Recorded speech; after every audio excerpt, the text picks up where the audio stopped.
Саламатсыздар, урматтуу телекөрүүчүлөр, эфирдик берүүлөрүбүздү сайтка саякат программасы улантат. Студияда Мырзахан Мамашев. Мамлекеттик каттоонун 3 жетекчиси 2 айга камалды. Тендер чырына байланыштуу кармалган мамлекеттик каттоо кызматынын төрагасынын орун басары Руслан Сарыбаев, статус катчысы Данияр Бакчиев жана Инфоком мамлекеттик ишканасынын башчысы 2 айга төргөө абагына кармалды. Бишкектин 1-май райондук соту мындай чечимин 17 апрелдин кечинде чыгарды. Аталган 3 жетекчи биометрикалык паспорт бланкынын даярдоо боюнча өткөрүлгөн тендерде мыйзамсыз иштерге барышкан деген шек менен кармалгандыгы айтылды. Бирок жарандык активисттер кармалгандар мамлекеттик каттоонун мурдагы жетекчилеринин кызыкчылыктарынын курмандыктар болуп жатышкандыгын айтышууда. Ал түгүл президентке кайрылуу жолдошту.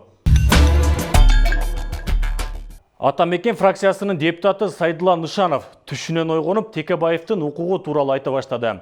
Элге көрүнүп калайын деп алкынды саамандай жалмашып, чуу дегенде эле биринчилерден болуп башкы прокурорго Өткүрбек Жамшитовго Текебаевдин ишин кайра караш керек дегенди айтты. Кызыгы, Текебаев кармалганда Атамекен фракциясынын лидери болом деп чуркап интрига кылган. Президенттин колунан даңк орденин алган. Эми болсо Текебаев чыгып калбасын деген ниетте тымызын кошомат кылууда. Депутат Акылбек Жапаров: мен Кыргызстандын суусу эң таза деп ойлочумун. Тилекке каршы андай эмес экен. Бул маалымат тууралуу Жогорку кеңештин басма сөз кызматында билдирди. Жогорку кеңештин депутаты Акылбек Жапаров Кытай Эл Республикасынын Кытайды өнүктүрүү жана реформалар боюнча мамлекеттик комитетинин төрагасы Гао Фэй башында турган делегация менен жолугушту. Жолугушууда калкты чыпкалаган таза суу менен камсыздоо, коопсуз шаар жана видео байкоо, электромобилдерди алып келүү жана шаардык транспортту эко унаалар менен алмаштыруу, социалдык турак жай жана көп кабаттуу үйлөрдү, аймактарды куруу тууралуу пикир алышты. Кытай тарап өзгөчө өз өндүрүштөн чыккан электромобилдерди алып келүүгө кызыктар экендигин билдирди. Кытайды өнүктүрүү жана реформалар боюнча мамлекеттик комитетинин илимий кызматкери Дэн Чи Чан Кыргызстанга электромобилдерди алып келүү менен гана жумуш бүтпөстүгүн, анын артында инфраструктура түзүү зарылдыгын так айтты. Зарядтоочу станцияларды куруу керектигин дагы кошумчалады. Депутат Акылбек Жапаров учурда Кыргызстанда 1.300.000 ашуун унаа катталгандыгын белгилеп, электромобилдерге да биздин өлкөдө суроо талап жогору болорун ишендирди. Баш калада көптөгөн күйүүчү май саткан жайлар бар. Электромобилдерди зарядтоочу станциялар үчүн да жерлер табылат. Бирок ал электромобилдер ЭЭПтин техникалык регламенттерине ылайык келиши керек деп кошумчалады депутат. Кытай тараптын калкты чыпкаланган таза суу менен камсыздоо тууралуу сунушун колдогон эл өкүлү: мен ак мөңгүлүк Кыргызстандын суусу эң таза деп ойлочумун. Тилекке каршы андай эмес экен. Финляндияда барганда биздин суу тазалыгы боюнча 72-чи орунда турарын билдим. Андыктан калкты чыпаланган суу менен жеткирүү абдан маанилүү маселе деп эсептеди.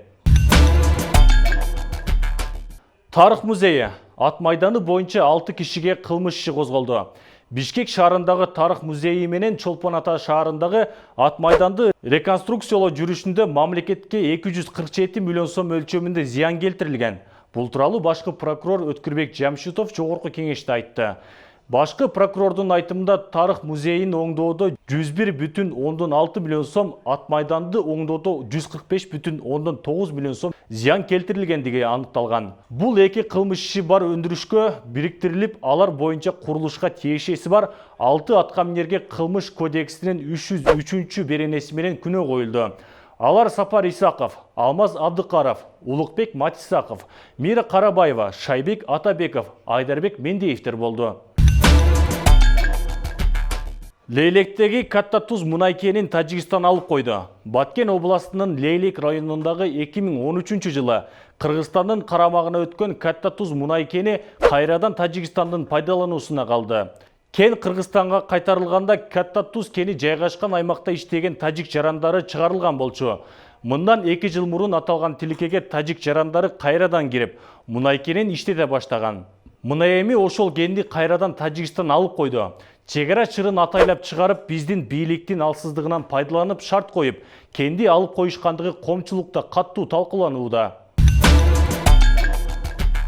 Жеңиш Разаковқа карата тиешелүү чаралар көрүлөт. Вице-премьер-министр Жеңиш Разаков кызматынан бошотулушу мүмкүн. Бул тууралуу премьер-министр Мухаммедкалый Абылгазиев билдирди. Депутат Таабалды Тиллаев өкмөт башчыдан өкмөттүн чегара маселеси боюнча атайын өкүлү Курбанбай Искандаровдун эмнеге кызматтан бошотулгандыгын сурады. Өкмөт башчы Курбанбай Искандаров мамлекеттик кызматтык этиканы бузгандыгы үчүн жумуштан кетти. Ал ар кандай кептерди айтып жүргөн. Жеңиш Разаков азыр айыптоолор далилденбей иштеп жатат. Эгер Разаковдун күнөөсү тастыкталса, анда бул кишиге да чара көрүлөт деп жооп берди. Мына ушундай маалыматтар менен берүүбүздү жыйынтыктайбыз. Маалыматтардын маани маңызын 7 каналдын көз карашын билдирбейт. Сиздер менен Мырзакан Мамашев болду. Кечиңиздер көңүлдүү улансын.